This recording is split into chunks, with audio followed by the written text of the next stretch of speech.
یہ حکمت کہ آخر زکوٰۃ کیوں دینی پڑتی ہے؟ کیا ہمارا مال پاک نہیں ہوتا؟ پہلے ہم نے محنت کر کے کمایا ہوتا ہے. اگر ہم صرف زکوٰۃ پوری ادا کر دیں نا تو ہماری IMF سے جان چھوٹ جائے گی. زکوٰۃ صرف مال کی نہیں ہے، حکم یہ ہے کہ عقل کی بھی زکوٰۃ ہے. ادھر اللہ کے نبی نے قسم کھا کے بات کہی ہوئی ہے، جو اللہ کے نام پہ مال دے گا اس کا مال کم نہیں ہوگا. ہم نے تو کمپین واٹس ایپ چلائی ہوئی ہے. ہماری فاؤنڈیشن کے بورڈ ممبر محمد حسین صاحب قصور میں اور حضروں میں باقاعدہ طور پہ سینکڑوں علماء ہمارے ساتھ جڑ چکے ہیں اور جمعے کے خطبوں میں عشر پہ بات کر رہے ہیں. پاکستان 70% زرعی ملک ہے اور عشر کا لوگوں کو پتہ ہی کوئی نہیں ہے. زکوٰۃ کے حقدار تک زکوٰۃ پہنچانا یہ بھی فرض ہے. ليزاريهم قلت تظاهر ما فيهم فبدت شخصا آخر كي يتفاخر. جی السلام علیکم، امید کرتا ہوں کہ آپ خیر و عافیت سے ہوں گے. میرے ساتھ نعیم بٹ صاحب موجود ہیں. آج کا موضوع زکوٰۃ کے حوالے سے ہے، اپنے مال کو پاک کرنے کے حوالے سے. ہم بہت زیادہ کوئی ٹیکنیکل باتوں میں نہیں جائیں گے، لیکن بنیادی فلسفہ اس کو ضرور ڈسکس کریں گے کہ 2.5% دینے کا حکم ہے اور مال کو پاک کرنے کا بہترین ذریعہ ہے. سال کا ایک بڑا بہترین موقع ہوتا ہے کہ آپ رمضان آیا اور آپ نے زکوٰۃ دے دی ہے. بے شک کہ آج آدھا رمضان گزر چکا ہے اور ہم اس موضوع پہ بات کر رہے ہیں، لیکن میں پھر بھی آپ سے سوال ہی ضرور کروں گا کہ آپ نے زکوٰۃ دی ہے؟ اور اگر آپ زکوٰۃ دیتے ہیں، وہ تمام کے تمام لوگ جو زکوٰۃ ہر سال دیتے ہیں اور بڑے اہتمام کے ساتھ دیتے ہیں، کنسلٹ کر کے دیتے ہیں، پوچھ کے دیتے ہیں، بڑے حساب کتاب سے دیتے ہیں، وہ ذرا فیڈ بیک بھی دیں. آج وہ نیچے کمنٹس کریں کہ ان کو کیا فائدہ ملا ہے اس سے. واقعی کیا وہ 2.5% دینے سے 97.5%، 97% کیا واقعی مال پاک ہوا؟ یہ ایکسپیرینس یقیناً زکوٰۃ دینے والوں کو ضرور ہوتا ہوگا. پھر ایک اور پہلو یہ میں بٹ صاحب سے ڈسکس کرنا چاہوں گا کہ زکوٰۃ صرف مال کی نہیں ہے، حکم یہ ہے کہ عقل کی بھی زکوٰۃ ہے. کم عقل کے ساتھ گزارا کرنا یہ عقل کی زکوٰۃ ہے. ہر چیز پاک کرنے کا کوئی طریقہ کار ہے، عقل کی بھی زکوٰۃ ہے اور مال کو پاک کرنے کے لیے. اور یہ حکمت کہ آخر زکوٰۃ کیوں دینی پڑتی ہے؟ کیا ہمارا مال پاک نہیں ہوتا؟ پہلے ہم نے محنت کر کے کمایا ہوتا ہے اور اس میں سے جو کچھ حصہ ہم نکال کے زکوٰۃ کی شکل میں دے دیتے ہیں. کیوں دے دیتے ہیں؟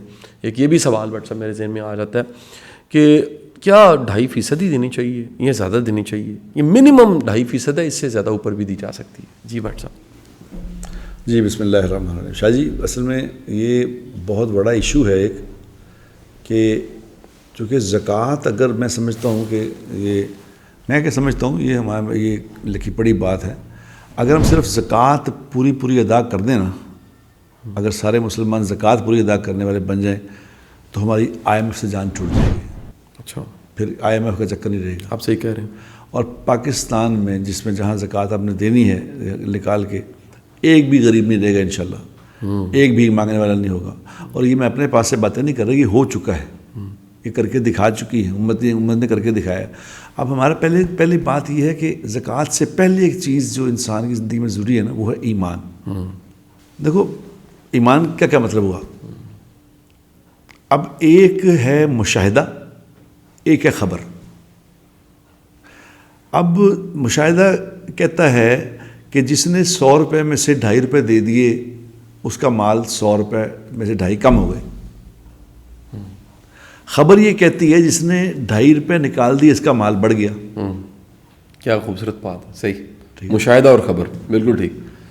اب خبر جو ہے وہ کہہ رہی ہے کہ یہ بڑھ گیا ہے، لیکن دنیا جہان کے عقل مند اگر لا کے بٹھا کے آپ اسے سوال کریں کہ یار ود گیا کٹیا، تو کہیں گے یار آپ لوگ پاگل ہو، اندھوں کو بھی نظر آ رہی ہے 97 میں رہ گئے، تم کہہ رہے بڑھ گیا، یہ کیسے بڑھ گیا؟ اب اس کا نام ایمان ہے. ایمان کہتا ہے کہ مجھے سمجھ آئے نہ آئے، میرے نبی نے خبر دی ہے یہ بڑھ گیا ہے. واہ، خوبصورت. خدا کی قسم جب یہ یقین بن جائے گا نا کہ مال زکوٰۃ سے مال بڑھے گا، کم نہیں ہوگا، تو پھر کوئی بھی انسان جو ہے وہ زکوٰۃ چھپائے گا نہیں.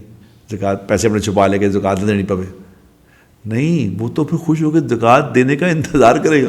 بالکل ٹھیک کہ زکوٰۃ کب آنی. بالکل ٹھیک، کیونکہ اس کو یقین ہے مال بڑھ گیا، مال تو بڑھ جانا ہے، مال تو بڑھ جائے گا. اچھا، کیونکہ ادھر اللہ کے نبی نے قسم کھا کے بات کہی ہوئی ہے کہ میں اللہ کا رسول ہوں، قسم کھا کے کہتا ہوں جو اللہ کے نام پہ مال دے گا اس کا مال کم نہیں ہوگا. اچھا، یہ تو خبر ہے، لیکن مشاہداتی طور پہ میں لوگوں کو یہ کہتا ہوں، یہ سننے والے ہیں ان کو بھی کہتا ہوں، اپنے آپ کو بھی، کہ کبھی میری اس بات کے نا آپ کیلکولیٹ کر کے دیکھیے گا. اس سال آپ نے مثال کے طور پہ زکوٰۃ، پہلی بات تو یہ ہے کہ زکوٰۃ رمضان میں نہیں ہوتی کہ رمضان لوگوں کو بھی ایسے بنایا ہوا لوگوں نے کہ رمضان آیا چلو جی رمضان زکوٰۃ کا مہینہ ہے. رمضان زکوٰۃ کا مہینہ نہیں ہے. زکوٰۃ تو 1 سال کے بعد لگتی ہے. جو مال آپ کے پاس 1 سال سے پڑا ہے اس پہ زکوٰۃ ہے. جس مہینے میں بھی ہو جائے وہ اس وقت زکوٰۃ ہے اس کی. اگر اس کی زکوٰۃ فرض ہو گئی سال بعد زکوٰۃ فرض ہو جاتی ہے. اگر آج سے 3 مہینے پہلے فرض ہو چکی تھی تو آج جس نے رمضان کا انتظار کر کے زکوٰۃ دی ہے تو اگلے 3 مہینے کی پڑ گئی ہے اسے. ٹھیک ہے. لیکن وہ اس بات کا یقین رکھے کہ بھی زکوٰۃ سے مال بڑھ جائے گا، کیونکہ اللہ کے نبی نے خبر دی ہے کہ میں قسم کھا کے کہتا ہوں مال بڑھے گا. نمبر 1. نمبر 2، اب کیلکولیشن کیا کرنا؟ کیلکولیشن کرنا کہ آپ نے اس سال زکوٰۃ دی ہے مثال کے طور پہ، اللہ آپ کو بہت زیادہ پیسے دے، آپ کے پاس 1 کروڑ روپے تھا بچا جو اس میں آپ نے 2.5 لاکھ روپے نکال دیا، 2.5 لاکھ زکوٰۃ دے دی. اب آپ کو لگا کہ 97.5 رہ گئے، کم ہو گیا. اب اگلے سال جب زکوٰۃ دینے کا وقت آئے گا نا، اس وقت کوئی مجھے سننے والا یہ بات بتائے کہ اگلے سال میں نے 95 لاکھ کی زکوٰۃ دی ہے تو میں مجرم ہوں. اگلے سال آپ 1.5 کروڑ کی ہی زکوٰۃ دے رہے ہوں گے یا 2 کی دے رہے ہوں گے انشاءاللہ تعالیٰ، کم نہیں ہوگا. بیچ میں سال میں نظر آئے چاہے آپ کو کتنی بار نقصان ہوا، کتنی بار پیسے کم ہوئے، کیا ہوا، ٹوٹل کریں گے جب، لیکن جب آپ سال بعد اس کو کیلکولیٹ کریں گے تو پتہ چلے گا پیسے بڑھ چکے ہیں. کیا بات. یہ زکوٰۃ جو ہاں اب زکوٰۃ کا شاید یہ مسئلہ کیا ہے، یہ بڑا اہم بات جو سمجھنے کی بات وہ کیا ہے. کیونکہ قیامت والے دن جو سوال ہونا ہے نا، قیامت والے دن کہتے ہیں حدیث میں آتا ہے کہ زمین قدم نہیں چھوڑے گی اس وقت تک جب تک آدمی سے یہ سوال نہ کر لیے جائیں. نمبر 1 عمر کہاں گزاری، نمبر 2 جوانی میں کیا کیا. عمر کے اندر جوانی کا سوال علیحدہ ہے. مال کیسے کمایا اور کہاں خرچ کیا، اور جو تمہارے پاس علم تھا اس پہ عمل کیا کیا. یہ سوال جواب دے گا تو قدم چھوڑے گی زمین. اب اس میں نا مال کیسے کمایا، کہاں خرچ کیا. اب زکوٰۃ کا مسئلہ بھی یہ ہے کہ آپ ایک تو یہ ہے کہ میں نے اپنے پیسوں کی زکوٰۃ دے دی، یہ کافی نہیں ہے. نہیں، زکوٰۃ کے حقدار تک زکوٰۃ پہنچانا یہ بھی فرض ہے. اللہ بالکل صحیح جی. ڈھونڈ کے پہنچانا. یہ جو ہم کہتے ہیں یہ اسپتال بن رہے ہیں زکوٰۃ دے دو ساڑھی زکوٰۃ لگ گئی، یہ اس طرح نہیں زکوٰۃ کا معاملہ. کیونکہ جو لوگوں کو فاؤنڈیشن وہ لوگوں کو زکوٰۃ دیتے ہیں نا، جو اسپتالوں کو اداروں کو زکوٰۃ، اب ان کا ایک واقعہ ابھی آج آیا ہوا ہے، وائرل ہوا ہے، اس میں نے وہ پایا ہے. وہ کوئی فاؤنڈیشن ہے JSJCD کے جے پتہ نہیں کیا نام ہے اس کا، بڑی مشہور کوئی فاؤنڈیشن ہے. اس کا آیا ہے وہ انہوں نے شتر مرغ پکا کے کھلا رہے ہیں لوگوں کو. اچھا جی. شتر مرغ. اب شتر مرغ کسی نے ان سے آگے انٹرویو کیا کہ بھائی آپ شتر مرغ کھلا رہے ہیں تو یہ شتر مرغ تو بڑا مہنگا ہے. انہوں نے کہا ہاں، یہ خود کہہ رہا ہے کہ جی عام دنوں میں تو یہ 30,000 کا ملتا تھا، آج رمضان میں یہ 1.5 لاکھ کا مل رہا ہے، لیکن ہم لوگوں کو کھلا رہے ہیں. اللہ. انہوں نے کہا جی پیسے کہاں سے آتے ہیں؟ لوگوں کے پیسے، زکوٰۃ سے ہمارے پیسے آتے ہیں، ہم کھلا رہے ہیں لوگوں کو. اب زکوٰۃ میرے جو پیسے ہیں وہ کہاں لگ رہے ہیں؟ اس لیے زکوٰۃ کا سب سے پہلا حقدار ہے میرا اپنا قریبی رشتہ دار. بالکل صحیح. اگر میرے رشتہ دار میں کوئی زکوٰۃ کا حقدار تھا اور میں زکوٰۃ ادھر ادھر بانٹ رہا ہوں تو پھر پوچھ لو ذرا کسی مفتی سے کہ زکوٰۃ لگتی بھی ہے کہ نہیں. بالکل صحیح. کیونکہ زکوٰۃ کو اگر صحیح استعمال نہ کیا آپ نے، زکوٰۃ کو صحیح جہاں جس کو لگتی اس کو نہ دی تو یہ زکوٰۃ لگے گی نہیں. اللہ. آپ دے چکے ہوں گے پیسے مگر آپ کی زکوٰۃ اللہ کے ہاں استعمال ہوئی بھی نہیں ہوئے گی. حکم دیا اللہ نے کیا کہ پیلے چہروں والے لیکن جو خوددار ہیں ہاتھ نہیں پھیلاتے، لیکن ان کے گھر میں کھانے کو نہیں ہے، ان کی بچیوں کی شادی ہونے والی ہے مگر ان کے پاس اپنی بیٹی کو رخصت کرنے کے لیے پیسے نہیں ہیں. ان کو چھوڑ کے فاؤنڈیشنوں کو زکوٰۃ دے رہے ہو، یہ پتہ کر لو لگتی بھی ہے کہ نہیں. یہ کام نہیں شروع ہو گیا بٹ صاحب ویسے پچھلے کچھ سالوں سے، اگر ہم 20-25 سالوں میں دیکھیں یہ کام پنجاب میں کہتے ہیں چوتھا گیئر لگا. یعنی پوری کمپین ڈیزائن ہوتی ہے، پوری کمپین بنتی ہے، اس کمپین پہ انویسٹ کیا جاتا ہے. میں ایک دفعہ ایک ٹی وی پروگرام کر رہا تھا کسی چینل پہ رمضان ٹرانسمیشن میں، تو اس میں اسپیشلی پروڈیوسر نے کہا، میں تو وہ شاید فارمیلٹیز پوری نہیں کر سکا، ناراض ہو گیا چینل میرے سے، لیکن میرے ساتھ کوئی ہوسٹ تھا، مجبوری تھی اس کی، تو جاب تھی، وہ پکا وہاں نوکری کر رہا تھا، میں تو سال میں ایک دفعہ جانے والا شخص تھا. تو انہوں نے کہا کہ جی آج فلانا گیسٹ آ رہا ہے اور انہوں نے پے کیا ہے ہمیں کہ آپ نے ہمارے چندہ اکٹھا کرنے میں ہیلپ کرنی ہے.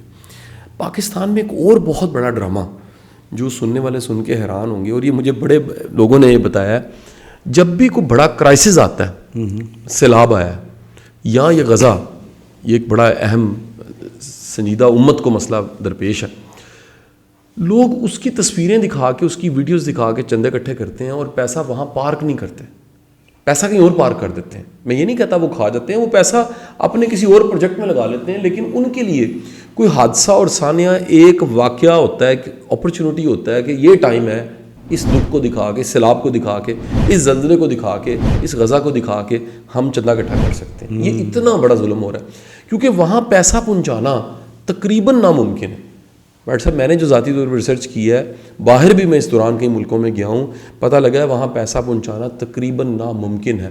اور یہ سب کے سب اشتہار، بینر، پوسٹر دکھا دکھا کے اور ویڈیوز دکھا دکھا کے پیسہ اکٹھا کر کر کے اپنے پروجیکٹوں میں، کوئی ادھوری بلڈنگ ہے اس کو مکمل بنا رہے ہیں. جو کام ہے، یہ بلڈنگیں بنانے کا بھی ایک ویسے عجیب ہی کانسیپٹ ہے جو پاکستان میں چل رہا ہے.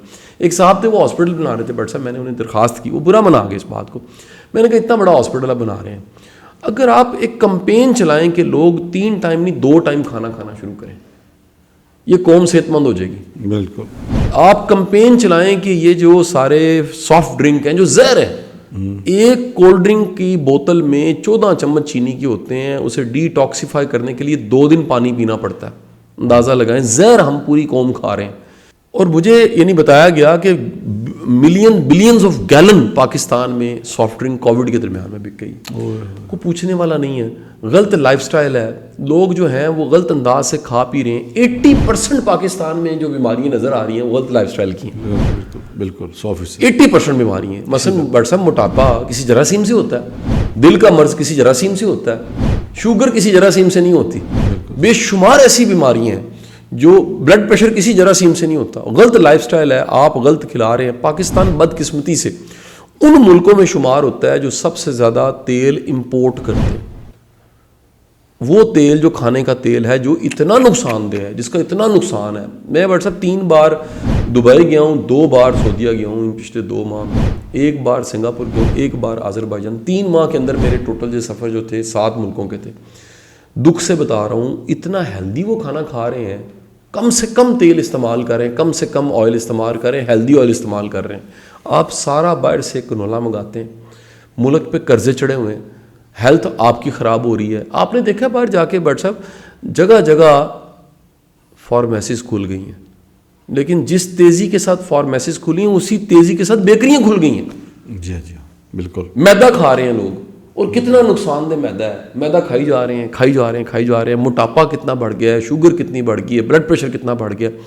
تو یہ جو NGOز کا ایک عجیب و غریب قسم کا نظام ہے. میری واٹس ایپ یہ خود ہم ایک NGO میں فاؤنڈیشن میں بیٹھ کے ریکارڈ کر رہے ہیں. آج تک ہم نے چندہ اکٹھا کرنے کی کمپین نہیں چلائی. کوئی ہمارا کام دیکھتا ہے خود شامل ہو جاتا ہے، وہ کہتا ہے جی یہ ذمہ داری مجھے دے دیجیے. ہم چندہ نہیں اکٹھا کرتے. ہم نے کبھی بھی کوئی چندہ لے کر ہم معذرت کرتے ہیں کہ جی آپ کام دیکھ لیں، پہلے آپ خود کو ذمہ داری پکی لیں، اکاؤنٹ نمبر لیں. ہم وسیلہ بہانہ بن جاتے ہیں وہاں تک پہنچانے کا.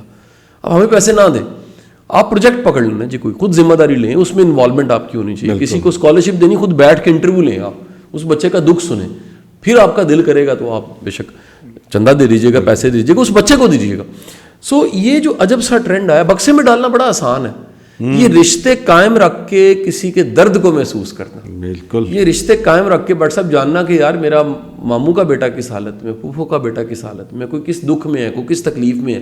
لوگ رشتے نبھانا اس کی بڑی پرائس ہے. ایگو ختم کرنی پڑتی ہے، حال پوچھنا پڑتا ہے، جی آیا نو کہنا پڑتا ہے، پانی کا گلاس پلانا پڑتا ہے. بڑا مشکل کام ہے، بڑا مشکل. وہ آسان کام کرتے ہیں، بکسے میں ڈال دیتے ہیں، بکسے میں ڈال دیتے ہیں. اور یہ ایک عجیب سا، کراچی میں تو عجب سا کمپٹیشن ہے. ہم نے بیکاریوں کی فوج پیدا کر دی ہے. وہاں پر اچھے سے اچھا کھانا اس کا کمپٹیشن ہے، یعنی نکھٹو پیدا کر رہے ہیں. سر بھوکے کو کھانا کھلانے کا بڑا ثواب ہے، کوئی شک نہیں، لیکن جو کام نہیں کرتا. اور لنگر خانوں سے، لنگر خانوں کے ڈھیر لگ گئے ہیں. آپ دیکھیے ایک لنگر خانے کے باہر ایک صحافی انٹرویو لیتے ہوئے پوچھ رہا، دوپہر کا ٹائم تھا لنچ کے بعد، کہ آپ نے کھانا کھا لیا ہے، کیسا کھانا تھا؟ اس نے کہا جی کھانا بہت اچھا تھا. کہتا جی اب یہاں کیوں بیٹھے ہوئے؟ کہتا رات کا نہیں کھانا. وہ اب رات کا کھانا کھانے کے لیے وہاں پر نکھٹو بن کے بیٹھا ہوا ہے. تو مجھے بتائیں قومیں ایسے ترقی کرتی ہیں. تو حضور والا آج کا یہ سارا پروگرام، اس میں ایک جزوی بات جو شاید رہ گئی تھی بلکہ اہم بات ہے کہ عشر دینے کی بھی ہم نے تو کمپین واٹس ایپ چلائی ہوئی ہے. ہماری فاؤنڈیشن کے بورڈ ممبر محمد حسین صاحب قصور میں اور حضروں میں باقاعدہ طور پہ سینکڑوں علماء ہمارے ساتھ جڑ چکے ہیں اور جمعے کے خطبوں میں عشر پہ بات کر رہے ہیں. پاکستان 70% زرعی ملک ہے اور عشر کا لوگوں کو پتہ ہی کوئی نہیں ہے. اس دن ہم گئے ہیں مسجد میں, آپ اور میں, وسیم الرحمان صاحب بھی وہاں موجود تھے. ہم نے دوستوں سے ایک دن پہلے میں نے جا کے بات کی, جب آپ کو بھی میں نے کال کی, ان میں سے اکثر کو پتہ ہی نہیں تھا. تو ان میں سے میں نے بتایا کہ 5-5 ہزار ایکڑ لوگوں کے پاس زمین ہے, عشر نہیں دیتے. تو عشر اپنے مال پہ جو آپ کی فصل آئی ہے اس پہ عشر ہے. اس پہ باقاعدہ ایک پروگرام ہم کسی دن کرتے ہیں. اب تو آگے گندم کا سیزن بھی آنے لگا ہے اور آپ کی بات کو میں سیکنڈ کروں گا, بٹ صاحب کی بات کو. اگر یہ قوم زکوٰۃ دینے لگ پڑے, یہ قوم عشر دینے لگ پڑے, ہمیں کسی IMF کی ضرورت نہیں ہے. یہ قوم صحت مند انداز اپنا لے, صحت کا انداز جو سیرت کا طریقہ کار تھا, جو سنت کا طریقہ کار تھا, جو سرکار دو عالم پیارے نبی کا طریقہ کار تھا, کھانے پینے, اٹھنے بیٹھنے, سونے جاگنے کا, قسم خدا کی آپ کو دوائیوں کی ضرورت نہیں ہے. بدقسمتی ہے بٹ صاحب, ہر گھر میں ہر بندہ دوائی لے کے پھر رہا ہے, ہر ایک کی جیب میں دوائیوں کا پتہ ہے. تو بیمار قوم, بیمار امت, وہ کفار سے اور دشمن سے کیا مقابلہ کرے گی. آپ کا بہت بہت شکریہ بٹ صاحب. انشاءاللہ کل نئے موضوع کے ساتھ حاضر خدمت ہوتے ہیں, بات چیت کرتے ہیں. شکریہ. ليزاريهم قلت تظاهر ما فيهم فبدت شخصا آخر كي يتفاخر